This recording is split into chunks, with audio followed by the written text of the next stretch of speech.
Good morning, नमस्कार साथियों। Uttar Pradesh home guard भर्ती के इस टेस्ट सीरीज में आपका स्वागत है। इसमें हमने 100 प्रश्नों का समावेश किया है। ये ऐसे प्रश्न हैं जो कि आपकी परीक्षा को ध्यान में रखते हुए बिल्कुल हूबहू परीक्षा के टाइप में ही बनाए गए हैं। तो आइए शुरुआत करते हैं इसका पहली सीरीज का पहला प्रश्न। पहला प्रश्न है कि भारत का पहला संविधान दिवस कब मनाया गया? ऑप्शन है 26 जनवरी या 26 नवंबर या 15 अगस्त या 2 अक्टूबर। तो इसमें सही उत्तर आपको बताना है कि पहला संविधान दिवस कब मनाया गया। तो इसका सही उत्तर है ऑप्शन नंबर बी। संविधान दिवस मनाया गया 26 नवंबर को। ऐसा क्यों? क्योंकि 26 नवंबर 1949 को हमारे संविधान को अंगीकृत, अधिनियमित एवं आत्मार्पित किया गया था। इसी कारण से हमारे भारत का पहला संविधान दिवस मनाया गया 26 नवंबर को। ठीक है। अगला प्रश्न है, नेपाली भाषा किस लिपि में लिखी गई है? इसको बताना है। ऑप्शन है बंगाली या देवनागरी या कन्नड़ या गुरुमुखी। तो इसका जो सही उत्तर है ऑप्शन नंबर बी, नेपाली भाषा देवनागरी लिपि में लिखी गई है। अगला प्रश्न है कि यूपीएससी का गठन किस वर्ष हुआ था? ऑप्शन है 1926 में या 1950 में या 1935 में या फिर 1947 में। तो इसमें सही उत्तर देना है कि यूपीएससी का गठन किस वर्ष हुआ था। सही उत्तर गेस करके बताइए जल्दी से। तो इसमें जो सही उत्तर है ऑप्शन नंबर ए, यूपीएससी का गठन हुआ था 1926 में, यानी 1926 में। अगला प्रश्न है कि गंगा नदी का उद्गम स्थल कहाँ पर है? ठीक है, इसमें बताना है गंगा नदी का। जैसे आप यमुना नदी का उद्गम स्थल जानते होंगे, यमुनोत्री है। उसी प्रकार गंगा नदी का उद्गम स्थल आपको बताना है कि गंगा नदी का उद्गम स्थल क्या है। ऑप्शन है अमरकंटक या गोमुख या मानसरोवर या पंचतारिणी। तो इसका सही उत्तर जो है वो क्या है? ऑप्शन नंबर बी, गोमुख, या इसी को गंगोत्री के नाम से जानते हैं। गोमुख, कहीं पर आपको गोमुख मिलेगा या कहीं पर आपको गंगोत्री नाम भी देखने को मिलेगा। तो गंगा नदी का जो उद्गम स्थल है वो गोमुख है या गंगोत्री है। और जब यमुना की बात आती है तो यमुना का उद्गम स्थल क्या है? यमुनोत्री। ठीक है। अगला प्रश्न है कि हर घर जल योजना हर घर जल योजना किस मंत्रालय से संबंधित है? ऑप्शन है कृषि मंत्रालय या जल शक्ति मंत्रालय या स्वास्थ्य मंत्रालय या फिर गृह मंत्रालय। तो इसमें सही उत्तर का आपको चयन करना है। सही उत्तर क्या है? ऑप्शन नंबर बी, जो हर घर जल योजना है ये जल शक्ति मंत्रालय की पहल है। ठीक है। अगला प्रश्न है, अमोनिया का रासायनिक सूत्र क्या है? जल्दी से गेस करके बताइए कि अमोनिया का रासायनिक सूत्र क्या है। बहुत ही सिंपल क्वेश्चन है। ऑप्शन है CO2 है या NH2 है या H2SO4 है या NaCl है। तो इसमें सही उत्तर गेस करके बताइए कि अमोनिया का रासायनिक सूत्र क्या है। तो सही उत्तर है NaH3। यही अमोनिया का रासायनिक सूत्र है। और इसमें CO2 क्या है? CO2 आप बताइए। CO2 है कार्बन डाई ऑक्साइड है CO2। और H2SO4 क्या है? H2SO4 है सल्फ्यूरिक अम्ल। सल्फ्यूरिक अम्ल को ही H2SO4 कहा जाता है। ठीक है। और NaCl को sodium chloride sodium chloride sodium chloride या इसी को जो हम लोग नमक खाते हैं वो सोडियम क्लोराइड यानी NaCl ही है। ठीक है। तो इसमें सही उत्तर कौन सा था? ऑप्शन नंबर 20 में सही उत्तर था। अगला प्रश्न है कि उत्तर प्रदेश का गठन किस वर्ष हुआ था, ये बताना है। ऑप्शन है 1947 में हुआ था या 1950 में हुआ था या 1956 में हुआ था या फिर 1937 में हुआ था। तो इसमें सही उत्तर आपको बताना है कि उत्तर प्रदेश का गठन किस वर्ष में हुआ था। तो इसमें सही उत्तर है option number B, Uttar Pradesh का गठन हुआ था 1950 में। ठीक है। ऑप्शन नंबर बी इसका करेक्ट आंसर है। आप लेकिन इसमें गेस करके बताइए कि किस डेट में हुआ था। उस डेट को बताइए जिस वर्ष उत्तर प्रदेश दिवस मनाया जाता है। आप कमेंट में उसका उत्तर जरूर दीजिएगा। अगले प्रश्न की तरफ बढ़ते हैं कि विश्व पर्यावरण दिवस कब मनाया जाता है? ऑप्शन है 22 अप्रैल को या 5 जून को या 10 जुलाई को या 25 दिसंबर को। तो इसका सही उत्तर क्या है? 8वें प्रश्न का सही उत्तर बताना है कि विश्व पर्यावरण दिवस कब मनाया जाता है। ये मनाया जाता है 5 जून को विश्व पर्यावरण दिवस मनाया जाता है। अगला प्रश्न है कि भारत में किसान दिवस कब मनाया जाता है ये बताना है। ऑप्शन है 5 सितंबर को, या 2 अक्टूबर को, या 23 दिसंबर को, या फिर 14 नवंबर को। तो किसान दिवस कब मनाया जाता है? ये मनाया जाता है ऑप्शन नंबर सी, यानी कि 23 दिसंबर को किसान दिवस मनाया जाता है। अब बात करेंगे कि 14 नवंबर को क्या मनाया जाता है। तो 14 नवंबर को आप याद रखिए बाल दिवस मनाया जाता है। बाल दिवस, क्योंकि इसी दिन माननीय जवाहरलाल नेहरू का जन्मदिन है। ठीक है, उन्हीं के जन्मदिन के अवसर पर बाल दिवस मनाया जाता है, क्योंकि जवाहरलाल नेहरू बच्चों के लिए बहुत प्रिय थे। ठीक है, अगला है कि 2 अक्टूबर को क्या मनाया जाता है? महात्मा गांधी का जन्मदिन था, और लाल बहादुर शास्त्री दोनों का जन्मदिन, इन दोनों राजनेताओं का जन्मदिन था। उन्हीं के उपलक्ष्य में 2 अक्टूबर को उनका जन्मदिन मनाया जाता है। 5 सितंबर को शिक्षक दिवस के रूप में मनाया जाता है। 5 सितंबर को शिक्षक दिवस के रूप में मनाया जाता है। ठीक है, अगले क्वेश्चन की तरफ बढ़ते हैं कि बताना है कि संविधान की किस अनुसूची में आधिकारिक भाषाएं दी गई हैं। ठीक है, ऑप्शन है 5वीं अनुसूची में, या 8वीं अनुसूची में, या 10वीं अनुसूची में, या फिर 12वीं अनुसूची में। इसमें सही उत्तर आपको बताना है किस अनुसूची में? 8वीं अनुसूची में। इसका सही उत्तर है 8वीं अनुसूची में आधिकारिक भाषाएं दी गई हैं। ठीक है, आपको ये गेस करके बताना है कितनी भाषाओं का उल्लेख किया गया है संविधान की 8वीं अनुसूची में। ठीक है, अगला प्रश्न है कि भूकंप की तीव्रता को मापने का पैमाना क्या है, ये बताना है। अब भूगोल से संबंधित प्रश्न आ गए हैं कि भूकंप की तीव्रता को मापने का पैमाना क्या है। ऑप्शन है रेनॉल्ड्स है, या रोसिन है, या रिक्टर है, या डार्लिंग है। तो इसका सही उत्तर जो है वो है ऑप्शन नंबर सी, यानी कि रिक्टर स्केल से ही भूकंप की तीव्रता का मापन किया जाता है। अगला प्रश्न है कि चक्रवात की आंख में क्या हो सकता है। ऑप्शन दिया गया है, ऑप्शन से गेस करके बताइए कि चक्रवात की आंख में आगे इसमें से क्या सही होगा। तेज आंधी चलती है, पहला है कि तेज आंधी चलती है, या मौसम शांत होता है, या फिर भारी वर्षा होती है, या फिर बिजली अधिक चमकती है। तो इसमें सही उत्तर आपको गेस करके बताना है। सही उत्तर क्या है? ऑप्शन नंबर बी, मौसम बहुत शांत होता है। जो चक्रवात की आंख होती है वहां पर मौसम बहुत शांत होता है। तो ये ऑप्शन नंबर 20 का करेक्ट आंसर है। अगला प्रश्न है कि तूपी इलाकों में वर्षा अधिक होती है। कौन सा? तूपी इलाकों में वर्षा अधिक होती है, क्यों? कारण क्या है? कारण 4 ऑप्शन दिए गए हैं। पहला है कि हवाएं तेज होती हैं, या पर्वत अधिक होते हैं, या फिर सौर ऊष्मा अधिक मिलती है, या फिर बादल नहीं बनते। तो इसमें सही उत्तर क्या है? सही उत्तर है इसमें ऑप्शन नंबर सी, सौर ऊष्मा अधिक मिलती है, इसी कारण से तूपी इलाकों में वर्षा अधिक होती है। ठीक है, अगला प्रश्न है कि विषुवत रेखा किस देश में बताना है, विषुवत रेखा किस देश से नहीं गुजरती। ऑप्शन इसमें दिया गया है ब्राजील से, या इंडोनेशिया से, या केन्या से, या भारत से। तो इसका सही उत्तर आपको बताना है कि विषुवत रेखा किस देश से नहीं गुजरती। ब्राजील से गुजरती है, इंडोनेशिया से भी गुजरती है, केन्या से भी गुजरती है, लेकिन भारत देश से विषुवत रेखा नहीं गुजरती है, इसलिए ऑप्शन नंबर डी इसका करेक्ट आंसर है। अब बात करें कि भारत से कौन सी रेखा गुजरती है। ठीक है, बात करना है कि भारत से कौन सी रेखा गुजरती है। मान लीजिए भारत है, भारत के बीचों बीच से एक 23.23 डिग्री उत्तरी अक्षांश रेखा गुजरती है। इसी को हम कर्क रेखा कहते हैं। ठीक है, ये विषुवत रेखा नहीं है, ये कर्क रेखा है। इसलिए भारत के बीचों बीच से 23.5 डिग्री उत्तरी अक्षांश रेखा यानी कर्क रेखा गुजरती है। ठीक है, अगला प्रश्न क्या है? औसत समुद्री जल की लवणता कितनी होती है, ये बताना है। ऑप्शन है 15, या 25, या 35, या 45।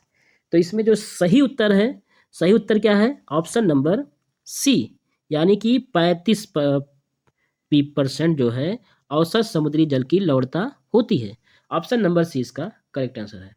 अगला प्रश्न है कि सुनामी का मुख्य कारण क्या है, ये बताना है कि सुनामी का मुख्य कारण क्या है। तूफान है, या फिर भूकंप है, या फिर चक्रवात है, या फिर ज्वालामुखी है। तो इसमें सही उत्तर आपको देना है कि सुनामी का मुख्य कारण क्या है। ऑप्शन नंबर बी, यानी कि भूकंप जो है सुनामी का मुख्य कारण है। ठीक है, ऑप्शन नंबर बी इसका करेक्ट आंसर है। अगले प्रश्न की तरफ बढ़ते हैं। एल निनो संबंधित है, एल निनो की बात हो रही है कि एल निनो किससे संबंधित है, ये बताना है कि एल निनो किससे संबंधित है। ऑप्शन है अटलांटिक महासागर से, या प्रशांत महासागर से, या हिंद महासागर से, या आर्कटिक महासागर से। तो इसमें आपको सही उत्तर गेस करके बताना है कि एल निनो किससे संबंधित है। एल निनो संबंधित है प्रशांत महासागर से। ठीक है, प्रशांत महासागर से एल निनो संबंधित है। ऑप्शन नंबर बी इसका करेक्ट आंसर है। ठीक है, अगला प्रश्न है कि भारत में सर्वाधिक वन क्षेत्र किस राज्य में उपस्थित है। ऑप्शन है उत्तर प्रदेश में, या मध्य प्रदेश में, या असम में, या गुजरात में। तो इसमें आपको सही उत्तर देना है कि भारत में सर्वाधिक वन क्षेत्र किस राज्य में उपस्थित है। Option number B, Madhya Pradesh में सर्वाधिक वन क्षेत्र की अधिकता है। ठीक है, अगला प्रश्न है कि ओजोन परत किस परत में पाई जाती है। जो ओजोन परत है वो किस परत में पाई जाती है, क्षोभ मंडल में है, या समताप मंडल में पाई जाती है, या मध्य मंडल में पाई जाती है, या फिर आयन मंडल में पाई जाती है। इसमें सही उत्तर क्या है। सही उत्तर है समताप मंडल में ओजोन परत पाई जाती है। मोस्ट इंपॉर्टेंट प्रश्न है, आपके एग्जाम के लिए मोस्ट इंपॉर्टेंट प्रश्न है, 4 स्टार का प्रश्न है। ठीक है, तो ओजोन परत समताप मंडल में पाई जाती हैं। और बात करें कि मौसम संबंधी घटनाएं किस परत में होती हैं, तो क्षोभ मंडल में मौसम संबंधी घटनाएं होती हैं। अगले प्रश्न की तरफ बढ़ते हैं कि विश्व का सबसे बड़ा रेगिस्तान कौन सा है। ऑप्शन है गोबी है, या सहारा है, या थार है, या कालाहारी है। तो इसमें जो सही उत्तर है ऑप्शन नंबर बी, जो सहारा मरुस्थल है, जो कि अफ्रीका महाद्वीप में स्थित है, ये विश्व का सबसे बड़ा रेगिस्तान है। अगर हम भारत की बात करें तो भारत के लिए भारत का सबसे बड़ा मरुस्थल कौन है, तो थार मरुस्थल जो है भारत का सबसे बड़ा मरुस्थल है। जब हम विश्व की बात करेंगे तो विश्व का सबसे बड़ा मरुस्थल है सहारा मरुस्थल। इसमें अगला प्रश्न की तरफ बढ़ते हैं। अगला प्रश्न है कि ताजमहल का निर्माण किसने करवाया था। ऑप्शन है बाबर, या अकबर, या शाहजहां, या औरंगजेब। तो इसका सही उत्तर आपको बताना है कि ताजमहल का निर्माण किसने करवाया था। तो ताजमहल का निर्माण शाहजहां ने करवाया था। किस लिए करवाया था, अपनी पत्नी मुमताज के याद में करवाया था। ठीक है, शाहजहां ने ताजमहल का निर्माण कराया था, जो कहाँ स्थित है, आगरा में स्थित है, उत्तर प्रदेश के आगरा जिले में स्थित है। ठीक है, अगला प्रश्न है सिंधु घाटी सभ्यता क्यों प्रसिद्ध थी। ये बताना है कि सिंधु घाटी सभ्यता क्यों प्रसिद्ध थी। ऑप्शन है धातु कर्म के लिए, या शहर नियोजन के लिए, या कृषि के लिए, या फिर चित्रकला के लिए। बताना है क्यों प्रसिद्ध थी सिंधु घाटी सभ्यता। तो इसका सही उत्तर जो है वो है शहर नियोजन के लिए सिंधु घाटी सभ्यता प्रसिद्ध थी। ऑप्शन नंबर बी इसका करेक्ट आंसर है। अब शहर नियोजन के लिए क्यों प्रसिद्ध, क्योंकि हड़प्पा और मोहनजोदड़ो जो ऐसे शहर थे जो पूरी तरह से आधुनिक प्रणाली से वो बने हुए थे। ठीक है, हड़प्पा और मोहनजोदड़ो। ठीक है, अगला प्रश्न है काकोरी कांड किस वर्ष हुआ। ये बताना है कि काकोरी कांड किस वर्ष हुआ था। ऑप्शन है 1921 में, या 1925 में, या 1930 में, या 1935 में। तो इसका सही उत्तर क्या है, काकोरी कांड कब हुआ था। ऑप्शन नंबर बी, यानी कि 1925 में काकोरी कांड हुआ था। ठीक है, अगला प्रश्न है आप महात्मा गांधी का जन्म कहाँ हुआ था। बताना है कि महात्मा गांधी का जन्म कहाँ हुआ था। ऑप्शन है पोरबंदर में, या अमृतसर में, या अहमदाबाद में, या दिल्ली में। तो इसका सही उत्तर गेस करके बताइए। Option number A, Mahatma Gandhi का जन्म हुआ था पोरबंदर गुजरात में, जो कि गुजरात में स्थित है। ठीक है, अगला प्रश्न है अशोक का धर्म प्रचार किस लिपि में पाया जाता है। ऑप्शन है ब्राह्मी लिपि में, या खरोष्ठी लिपि में, या नागरी लिपि में, या गुप्त लिपि में। तो कौन सी लिपि में अशोक का धर्म प्रचार पाया जाता है। ऑप्शन नंबर कौन सा इसमें सही है? अशोक का धर्म प्रचार किस लिपि में पाया जाता है? तो इसमें ऑप्शन नंबर ए यानी कि ब्राह्मी लिपि में अशोक का धर्म प्रचार पाया जाता है। ऑप्शन नंबर ए इसका करेक्ट आंसर है। अगला प्रश्न है कि किस आंदोलन का नारा था अंग्रेजों भारत छोड़ो? किस आंदोलन का नारा था? असहयोग आंदोलन का नारा था, या जो 1919 में हुआ था, या सविनय अवज्ञा आंदोलन का नारा था जो कि 1930 में हुआ था, या फिर भारत छोड़ो आंदोलन का नारा था जो कि 1942 में हुआ था, या फिर खिलाफत आंदोलन का नारा था जो कि 1920 में हुआ था। तो इसका सही उत्तर आपको बताना है कि किस आंदोलन का नारा था अंग्रेजों भारत छोड़ो। तो इसका सही उत्तर जो है वो है भारत छोड़ो आंदोलन का नारा था कि अंग्रेजों भारत छोड़ो। ठीक है। और इसी आंदोलन में महात्मा गांधी ने करो या मरो का भी नारा दिया था। क्या नारा दिया था? करो या मरो। ये भी इम्पोर्टेंट है, आ सकता है कि करो या मरो का नारा किसने दिया था। एक तो ये आ सकता है, दूसरा आ सकता है कि करो या मरो का नारा महात्मा गांधी ने किस आंदोलन के अंतर्गत दिया था। तो भारत छोड़ो आंदोलन के अंतर्गत दिया था 1942 में। ठीक है।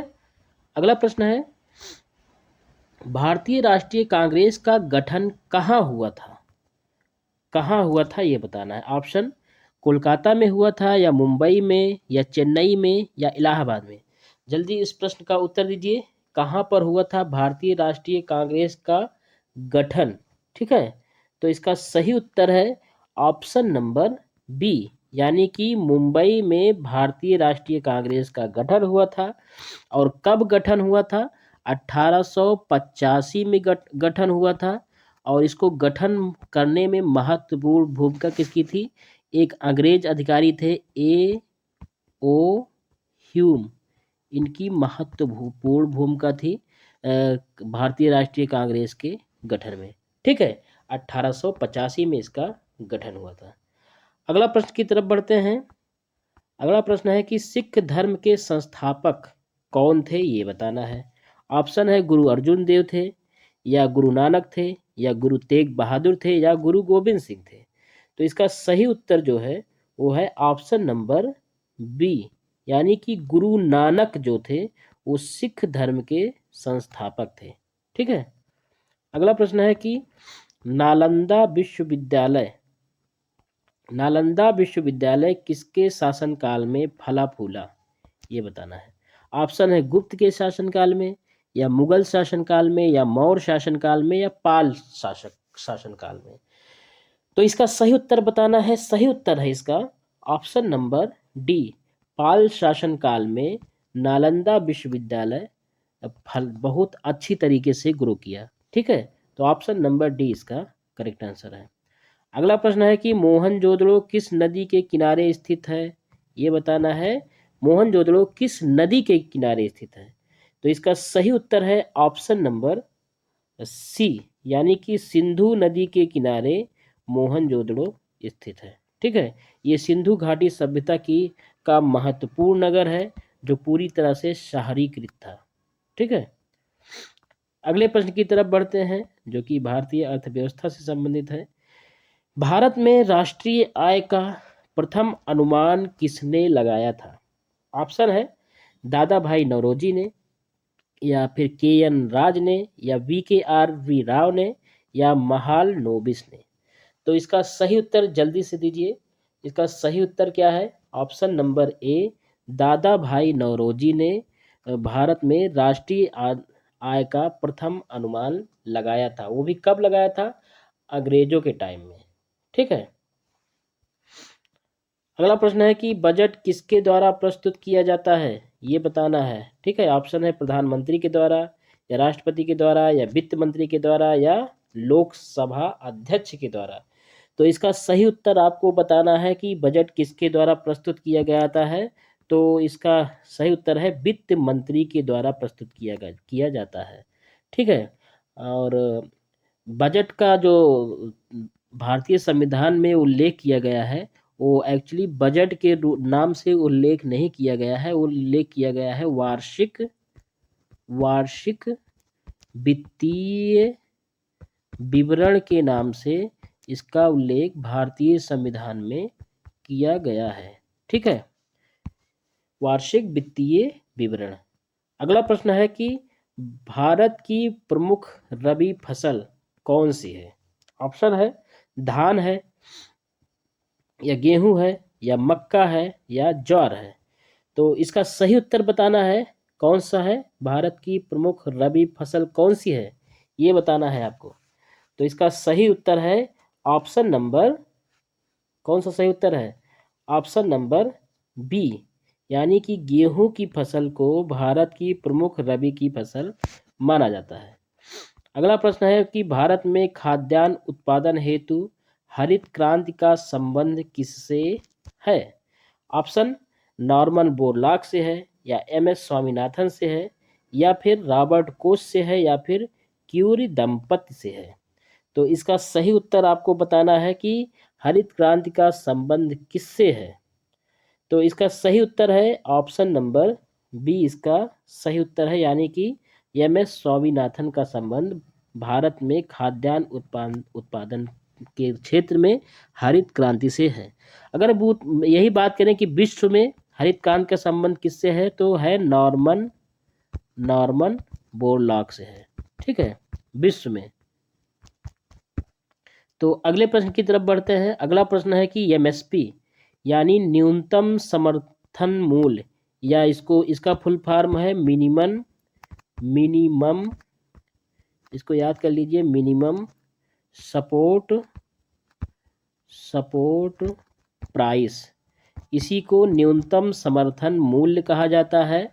ये किसके लिए है? ऑप्शन है उपभोक्ता के लिए, या किसान के लिए, या व्यापारी के लिए, या उद्योगपति के लिए। तो बताइए, मिनिमम सपोर्ट प्राइस या एमएसपी जो है ये किसके लिए है? तो इसका सही उत्तर है ऑप्शन नंबर बी, किसान के लिए है। क्योंकि ये जो मिनिमम सपोर्ट समर्थन मूल्य होता है, ये किसानों की जो फसल होती है उन पर लागू किया जाता है। ठीक है, अगला प्रश्न है कि नाबार्ड की स्थापना किस वर्ष हुई थी? ऑप्शन है 1970 में, या 1982 में, 1991 में, या 2002 में। तो नाबार्ड की स्थापना जो है, ऑप्शन नंबर बी इसका करेक्ट आंसर है। नाबार्ड की स्थापना हुई थी 1982 में। और कब हुई थी? 14 जुलाई 1982 में नाबार्ड की स्थापना हुई थी। अब कहीं पर हो सकता है आ जाए कि नाबार्ड का फुल फॉर्म क्या है? National bank for agriculture, national bank for agriculture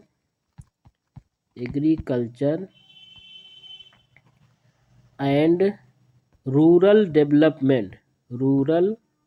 development, यही नाबार्ड का फुल फॉर्म है। ठीक है,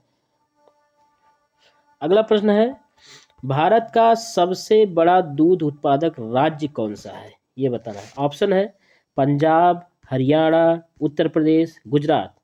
तो इसमें आपको सही उत्तर बताना है कि भारत का सबसे बड़ा दुग्ध उत्पादक राज्य कौन सा है। तो इसका सही उत्तर है option number C, Uttar Pradesh Bharat का सबसे बड़ा दूध उत्पादक राज्य है। ठीक है, अगला प्रश्न है कि हरित क्रांति में सबसे अधिक लाभ किस फसल को हुआ है? ऑप्शन है गेहूं को, या कपास को, या चाय को, या गन्ना को। तो इसका सही उत्तर जल्द से जल्द बताना है कि किस फसल को लाभ सबसे अधिक हुआ है, किससे? हरित क्रांति से। तो इसका सही उत्तर क्या है? ऑप्शन नंबर ए, यानी कि गेहूं को हरित क्रांति से सबसे अधिक लाभ हुआ है। ठीक है, अगला प्रश्न है कि जीडीपी का पूर्ण रूप क्या है? जीडीपी का पूर्ण रूप क्या है? ऑप्शन है इसमें ग्रॉस डोमेस्टिक प्रोडक्ट, या जनरल डेवलपमेंट प्लान, या ग्रॉस डेप्ट परसेंटेज, या ग्लोबल डोमेस्टिक पावर। तो जीडीपी का फुल फॉर्म है ग्रॉस डोमेस्टिक प्रोडक्ट, या इसी को हिंदी में कहते हैं सकल घरेलू उत्पाद के नाम से इसको जाना जाता है। ठीक है, तो इसलिए ऑप्शन नंबर ए इसका करेक्ट आंसर है। अगला प्रश्न है कि भारत में जनगणना बताना है कि भारत में जनगणना कितने वर्षों में होती है। ऑप्शन है हर 5 वर्ष में, या हर 10 वर्ष में, या हर 12 वर्ष में, या हर 15 वर्ष में। तो इसका जो सही उत्तर है, भारत में जनगणना हर 10 वर्ष में होती है। ऑप्शन नंबर 20 का करेक्ट आंसर है। तो पिछली बार जो जनगणना हुई थी वो 2011 में हुई थी। तो 2021 में होनी थी जनगणना, लेकिन कोविड की वजह से 2021 में नहीं हो पाई। ठीक है, तो पिछली जनगणना जो है अभी 2011 के आंकड़े ही हर जगह प्रदर्शित किए जाते हैं। तो हर 10 वर्षों में जनगणना भारत में होती है। ठीक है, और ये शुरुआत कब से हुई थी? भारत में रेगुलर जनगणना की शुरुआत हुई थी 1881 से। 1881 से लेकर के 2011 तक रेगुलर प्रति 10 वर्षों में जनगणना लगातार हो रही है। ठीक है, आगे बढ़ते हैं कि जो प्रश्न है विज्ञान और प्रौद्योगिकी से है। इसका प्रश्न है कि बिजली बल्ब में प्रयुक्त गैस कौन सी है? ऑप्शन है नाइट्रोजन है, या हाइड्रोजन है, या आर्गन है, या फिर हीलियम है। तो इसका जो सही उत्तर है वो है ऑप्शन नंबर सी, यानी कि बिजली बल्ब में जो प्रयुक्त गैस है उसका नाम है आर्गन। ठीक है, आगे बढ़ते हैं। अगला प्रश्न है कि परमाणु क्रमांक दर्शाता है, क्या दर्शाता है? प्रोटॉन संख्या, या न्यूट्रॉन संख्या, या इलेक्ट्रॉन संख्या, या फिर द्रव्यमान संख्या। तो इसका जो सही उत्तर है वो है ऑप्शन नंबर ए, परमाणु क्रमांक दर्शाता है प्रोटॉन की संख्या। ठीक है, अगला प्रश्न है कि बल का एसआई मात्रक क्या है? ऑप्शन है जूल है, या फिर न्यूटन है, या वाट है, या पास्कल है। तो बल का एसआई मात्रक क्या है ये बताना है आपको। ऑप्शन नंबर बी, न्यूटन ही बल का एसआई मात्रक है। ठीक है, अगले प्रश्न की तरफ बढ़ते हैं कि रक्त का रंग लाल होता है, इसका क्या कारण है? तो इसका ये कारण है कि ऑप्शन नंबर, इसका कारण क्या है? इसका ऑप्शन है हीमोग्लोबिन के कारण, या प्लाज्मा के कारण, या हार्मोन के कारण, या फिर विटामिन के कारण। तो जो इसका सही उत्तर है ऑप्शन नंबर, इसका सही उत्तर जल्दी गेस करके बताइए कि रक्त का रंग लाल होता है। इसका सही ऑप्शन है हीमोग्लोबिन। ऑप्शन नंबर ए इसका करेक्ट आंसर है। अगला प्रश्न है कि कंप्यूटर का मस्तिष्क किसे कहते हैं? कंप्यूटर का मस्तिष्क रोम को, या रैम को, रैम को, या रोम को, या सीपीयू को, या एचडीडी को। तो इसमें सही उत्तर आपको बताना है कि कंप्यूटर का मस्तिष्क किसे कहते हैं। ऑप्शन नंबर सी, सीपीयू को ही कंप्यूटर का मस्तिष्क कहा जाता है। सीपीयू का फुल फॉर्म क्या है? Central processing unit. Central processing unit ही सीपीयू का फुल फॉर्म है। ठीक है, अगला प्रश्न है कि प्रकाश की गति कितनी होती है? जो प्रकाश है उसकी गति कितनी होती है? ऑप्शन है 3 × 10⁻6 मीटर प्रति सेकेंड, या 3 × 10⁻8 मीटर प्रति सेकेंड, या 3 × 10⁻4 मीटर प्रति सेकेंड, या 3 × 10⁻1 मीटर प्रति सेकेंड। तो इसमें सही उत्तर आपको गेस करके बताना है कि सही उत्तर क्या है। सही उत्तर है ऑप्शन नंबर बी, यानी 3 × 10⁸ जो है ये प्रकाश की गति होती है। ठीक है, अगले प्रश्न की तरफ बढ़ते हैं। अगला प्रश्न है पित्त का निर्माण कहाँ होता है? पित्त का निर्माण ऑप्शन है पेट में, या लीवर में, या अन्न प्रणाली में, या आंत में। तो बताना है पित्त का निर्माण कहाँ होता है। तो इसका जो सही उत्तर है वो कौन सा है? वो है ऑप्शन नंबर बी, लीवर में ही पित्त का निर्माण होता है। अगला प्रश्न है पानी का पीएच मान कितना होता है? ऑप्शन 4, या 6, या 7, या 9। तो इसका सही उत्तर बताना है आपको कि पानी का पीएच मान कितना होता है। तो 7 जो है पानी का पीएच मान होता है।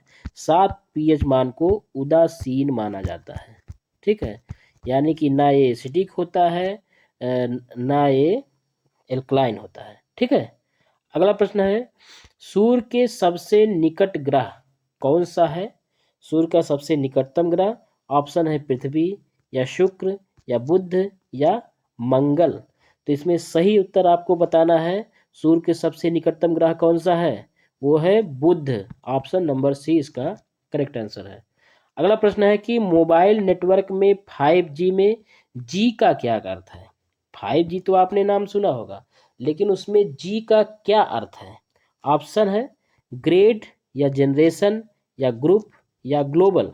तो इसमें जी का जो अर्थ है, 5G नेटवर्क में जो जी का अर्थ है वो है जनरेशन, यानी कि 5 जनरेशन का ये मोबाइल नेटवर्क है। ठीक है, तो ऑप्शन नंबर बी इसका करेक्ट आंसर है।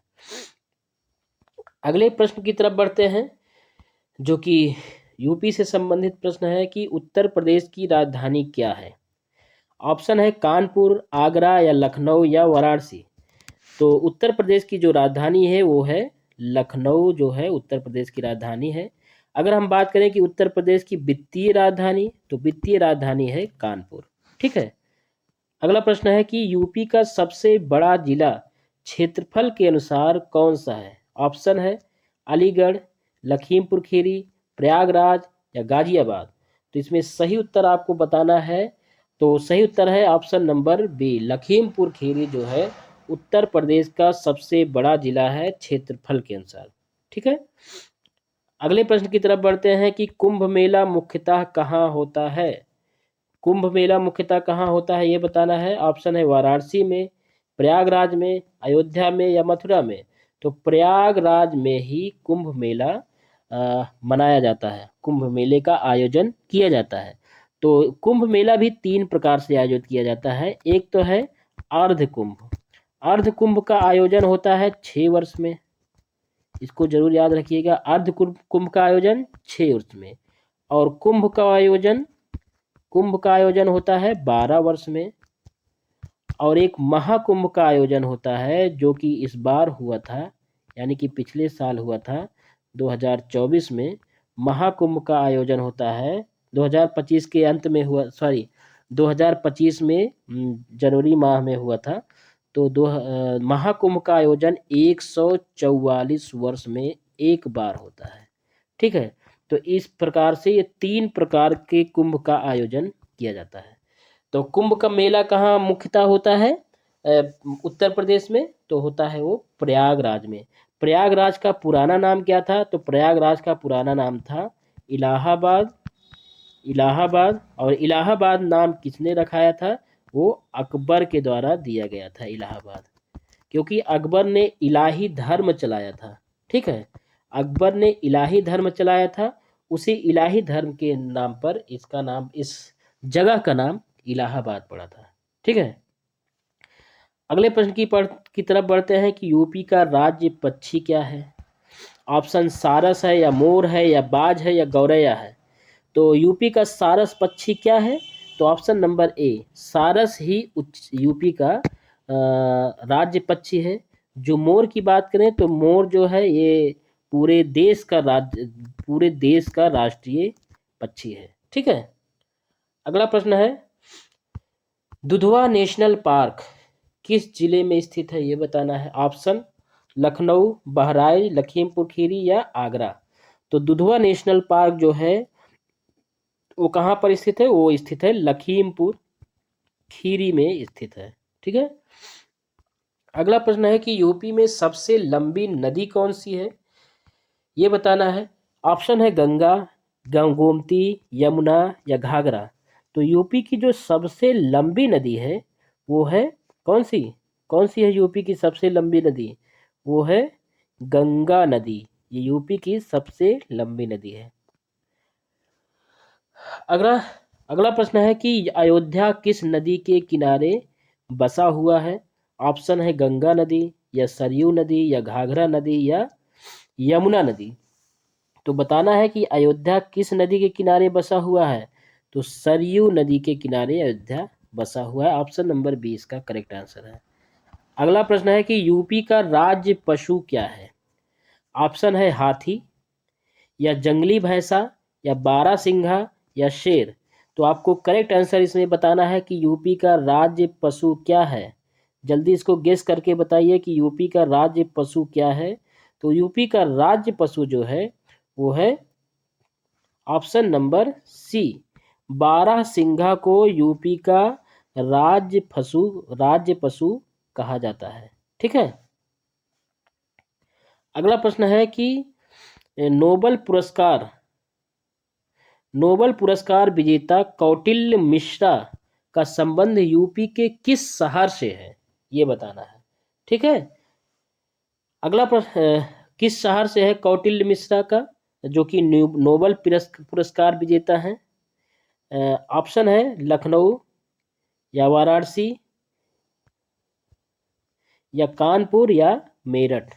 तो इसका सही उत्तर जो है ये है वाराणसी। जो नोबेल पुरस्कार विजेता कौटिल्य मिश्रा का संबंध कहाँ से है? वाराणसी से है। अगले प्रश्न की तरफ बढ़ते हैं। अगला प्रश्न है कि यूपी दिवस उत्तर प्रदेश का दिवस कब मनाया जाता है? ठीक है। ऑप्शन है 24 जनवरी या 26 जनवरी या 1 मार्च या 2 जून। तो जो यूपी दिवस मनाया जाता है वो मनाया जाता है ऑप्शन नंबर ए, 24 जनवरी को यूपी दिवस मनाया जाता है। ऑप्शन नंबर ए इसका करेक्ट आंसर है। अगले प्रश्न की तरफ बढ़ते हैं जो कि पुरस्कार संगठन महत्वपूर्ण दिवस से संबंधित है। भारत का सर्वोच्च नागरिक पुरस्कार कौन सा है? ऑप्शन है पद्मश्री है या पद्म भूषण है या भारत रत्न है या पद्म विभूषण है। तो इसमें जो सही उत्तर है कि भारत का जो सर्वोच्च नागरिक पुरस्कार है वो भारत रत्न पुरस्कार है। ठीक है। ऑप्शन नंबर सी इसका करेक्ट आंसर है। अगला प्रश्न है कि WHO का मुख्यालय कहाँ पर स्थित है? ऑप्शन है न्यूयॉर्क में या जिनेवा में या पेरिस में या लंदन में।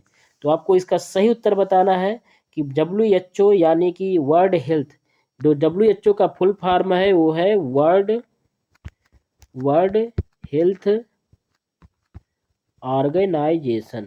वर्ल्ड हेल्थ ऑर्गेनाइजेशन जो है WHO का फुल फॉर्म है और WHO का मुख्यालय जो है वो जिनेवा में स्थित है।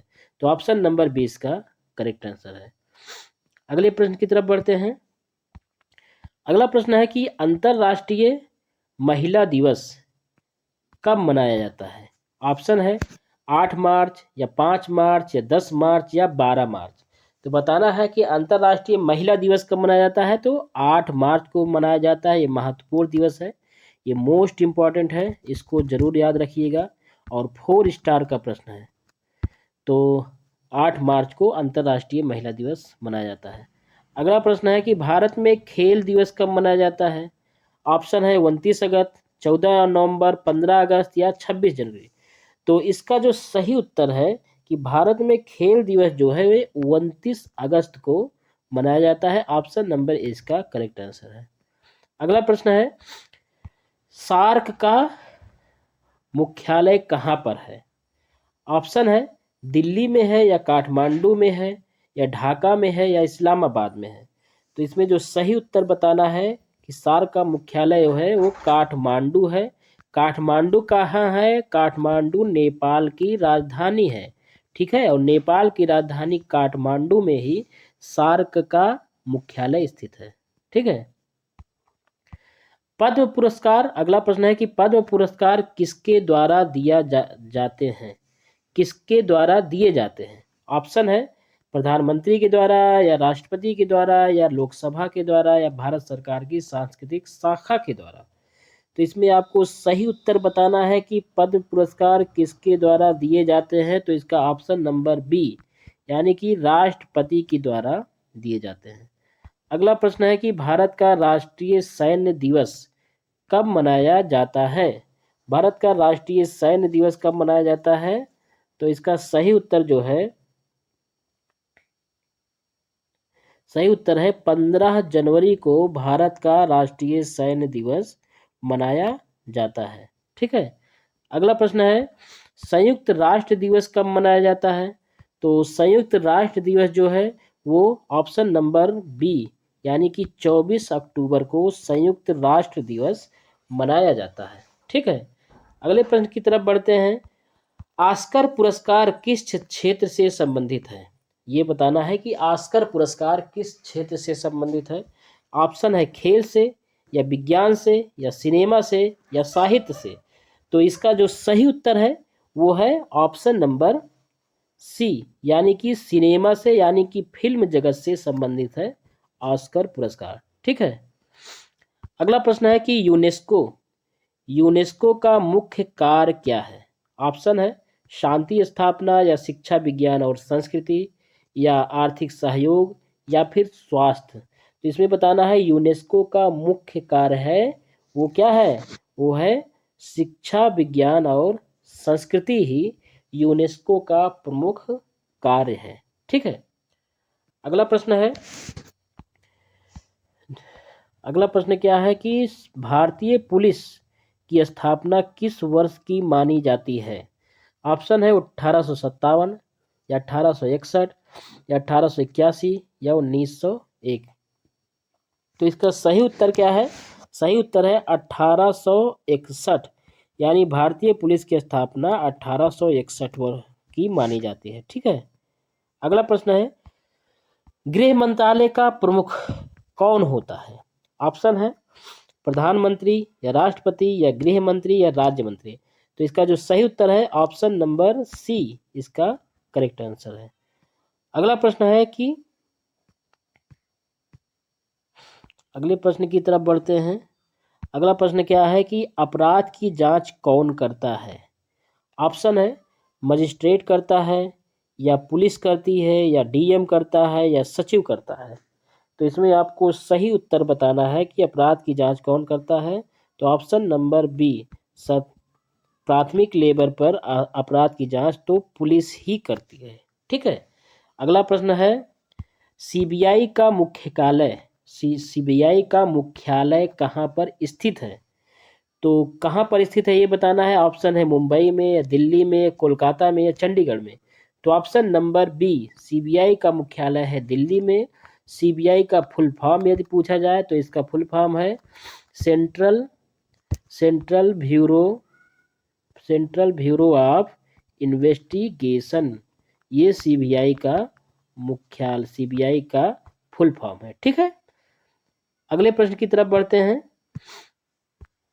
आतंकवाद निरोधक बल को क्या कहते हैं। ऑप्शन है रा, या एटीएस, या सीआईडी, या एसीबी। तो बताना है कि आतंकवाद निरोधक बल को क्या कहा जाता है। तो आप ऑप्शन नंबर बी, यानी कि एटीएस कहा जाता है। ठीक है। अगला प्रश्न है कि एफआईआर का पूर्ण रूप क्या है। बताना है कि एफआईआर जो होता है उसका पूर्ण रूप क्या है। ऑप्शन है फर्स्ट इंफॉर्मेशन रिपोर्ट, या फाइनल इन्वेस्टिगेशन रिपोर्ट, या फॉर इंडिया रिकॉर्ड, या फोर्स्ड इंफॉर्मेशन रिपोर्ट। तो इसमें आपको सही उत्तर बताना है कि एफआईआर का फुल फॉर्म क्या है। तो एफआईआर का फुल फॉर्म है फर्स्ट इंफॉर्मेशन रिपोर्ट ही एफआईआर का फुल फॉर्म है। ऑप्शन नंबर ए इसका करेक्ट आंसर है। अगले प्रश्न की तरफ बढ़ते हैं कि पुलिस की वर्दी आमतौर पर होती है काली होती है, या नीली होती है, या खाकी होती है, या हरी होती है। तो इसमें सही उत्तर आपको बताना है कि पुलिस की वर्दी जो होती है वो कौन सी कलर की होती है। वो कलर की होती है खाकी कलर की होती है। ऑप्शन नंबर सी इसका करेक्ट आंसर है। ठीक है। अगला प्रश्न है कि भारत का राष्ट्रीय सुरक्षा सलाहकार पद किस कार्यालय में होता है, किस मंत्रालय में होता है। ऑप्शन नंबर ए है गृह मंत्रालय में, या प्रधानमंत्री कार्यालय में, या विदेश मंत्रालय में, या रक्षा मंत्रालय में। तो आपको बताना है कि भारत का राष्ट्रीय सुरक्षा सलाहकार पद कहाँ पर अवस्थित होता है। तो इसमें जो सही उत्तर है वो है ऑप्शन नंबर बी, प्रधानमंत्री कार्यालय में अवस्थित होता है। तो ऑप्शन नंबर बी इसका करेक्ट आंसर है। अगला प्रश्न है कि एनडीएमए एनडीएमए का संबंध किससे है। तो ऑप्शन है अंतरिक्ष से, या आपदा प्रबंधन से, या खेल से, या फिर ऊर्जा से। तो इसका जो सही उत्तर है आपदा प्रबंधन से। ठीक है। इसका मतलब है नेशनल, इसका एनडीएमए का मतलब है disaster national disaster disaster management management authority, ठीक है, नेशनल डिजास्टर मैनेजमेंट अथॉरिटी इसका फुल फॉर्म है, ठीक है। अगला प्रश्न है कि एनडीआरएफ किस कार्य में लगी होती है, ये बताना है। ऑप्शन है राजनीतिक सुधार में, या आपदा राहत में, या संचार व्यवस्था में, या कर संग्रह में। तो इसका जो सही उत्तर है ऑप्शन नंबर बी, एनडीआरएफ की टीम जो है वो आपदा राहत में लगी होती है, ठीक है। तो एनडीआरएफ का फुल फॉर्म है क्या है, नेशनल डिजास्टर रिलीफ फोर्स, ये एनडीआरएफ का फुल फॉर्म है, ठीक है। जहां भी आपदा आती है सबसे पहले एनडीआरएफ की टीम ही पहुंचती है, ठीक है। अगला प्रश्न है कि जो कि पुस्तकें, लेखक, मीडिया, संचार से संबंधित है। पहला प्रश्न है इसमें, रामचरितमानस के लेखक कौन है? रामचरितमानस के लेखक कौन है? ऑप्शन है वेद व्यास, तुलसीदास, वाल्मीकि, कालिदास। तो इसका जो सही उत्तर है ऑप्शन नंबर बी, तुलसीदास ने रामचरितमानस की रचयिता की। अब बात करें कि रामचरितमानस को पहले रामायण कहा जाता है, रामचरितमानस से पहले यह रामायण था। रामायण की रचयिता महर्षि वाल्मीकि ने की थी। किसकी? रामायण की रचना किसने की थी? महर्षि वाल्मीकि ने। बाद में इसी को ही अवधी भाषा में तुलसीदास जी ने लिखा और वो रामचरितमानस के नाम से इसकी रचना की, ठीक है। अगले प्रश्न की तरफ बढ़ते हैं कि गुड़ी जनों की गाथा का लेखक, गुड़ी जनों की गाथा, इसका लेखक कौन है? ऑप्शन है हरिवंश राय बच्चन, या रमेश चंद्र, या रामधारी सिंह दिनकर, या फिर मुंशी प्रेमचंद। तो इसका जो आपको सही उत्तर है क्या है, वो है हरिवंश राय बच्चन।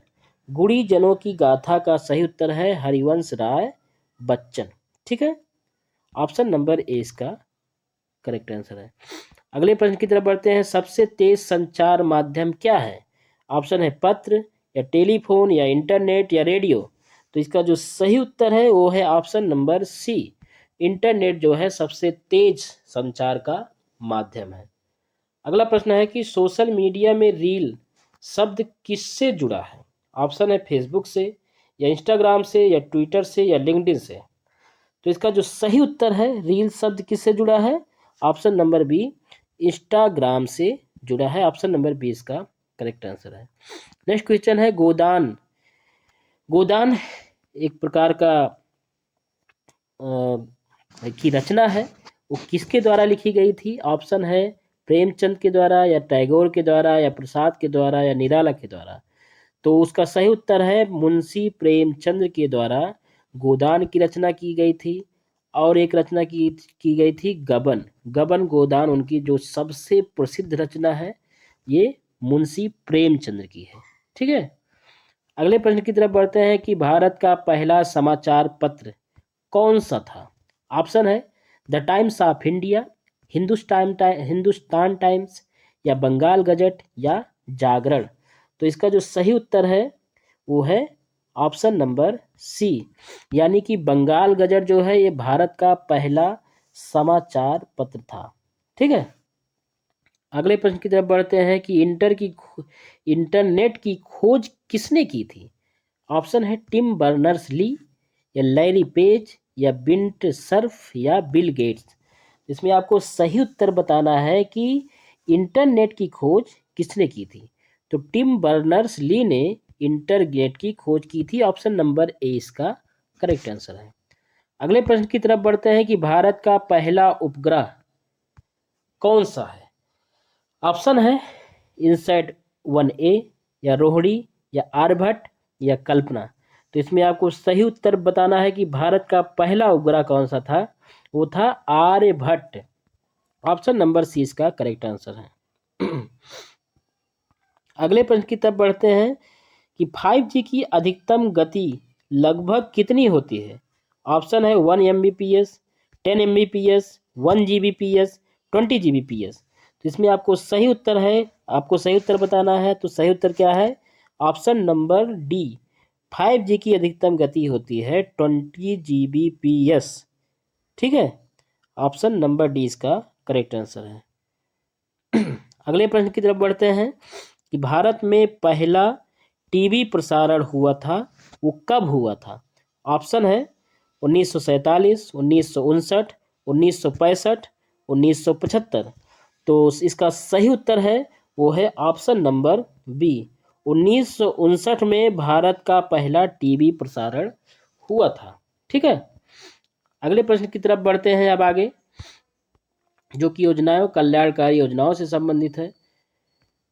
पहला उसमें प्रश्न है कि बेटी बचाओ बेटी पढ़ाओ योजना किस वर्ष शुरू हुई थी? ऑप्शन है 2014 में, 2015 में, 2016 में या 2017 में। तो इसका सही उत्तर जो है वो 2015 में बेटी बचाओ बेटी पढ़ाओ योजना की शुरुआत हुई थी। वो कहाँ से हुई थी? वो हरियाणा राज्य से शुरू की गई थी, प्रधानमंत्री नरेंद्र मोदी के द्वारा। ठीक है, अगला प्रश्न है कि प्रधानमंत्री उज्ज्वला योजना किससे संबंधित है? ऑप्शन है किसान से, छात्रों से, महिलाओं के गैस कनेक्शन से या फिर सैनिकों से। तो इसका जो सही उत्तर है महिलाओं के गैस कनेक्शन से संबंधित है प्रधानमंत्री उज्ज्वला योजना। ठीक है, अगला प्रश्न है कि आयुष्मान भारत योजना के अंतर्गत स्वास्थ्य बीमा राशि कितनी होती है? ऑप्शन है 2 लाख, 3 लाख, 5 लाख, 10 लाख। इसमें आपको सही उत्तर बताना है कि स्वास्थ्य बीमा राशि कितनी होती है।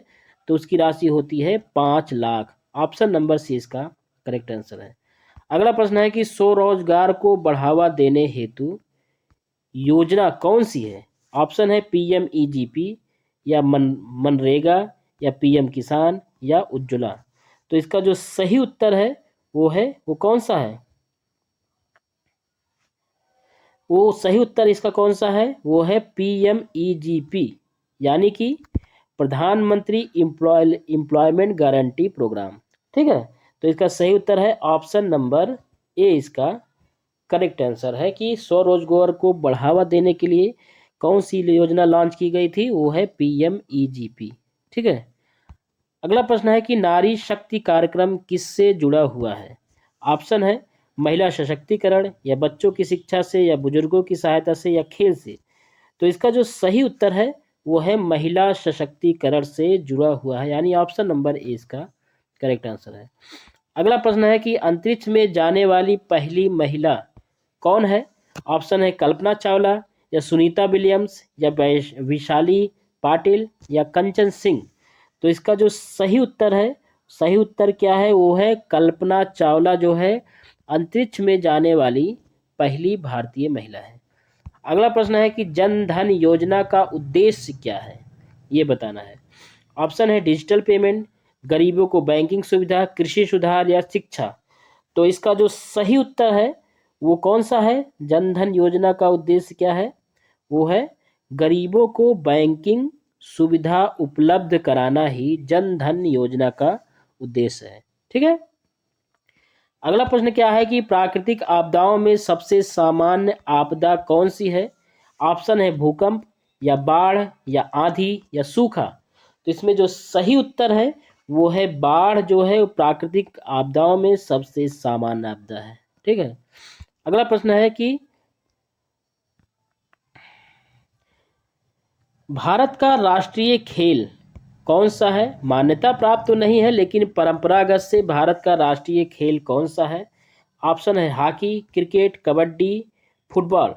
तो इसका जो सही उत्तर है वो है हॉकी जो है ये भारत का राष्ट्रीय खेल माना जाता है। ठीक है, अगले प्रश्न की तरफ, जो कि इस टेस्ट का सबसे अंतिम प्रश्न है, वो 100वां प्रश्न है। वो भारत बताना है कि संविधान की प्रस्तावना में भारत को ऑप्शन है लोकतांत्रिक कहा गया है, समाजवादी इसमें प्रस्तावना में लिखा गया है, संप्रभु लिखा गया है या उपरोक्त में सभी बताया गया है।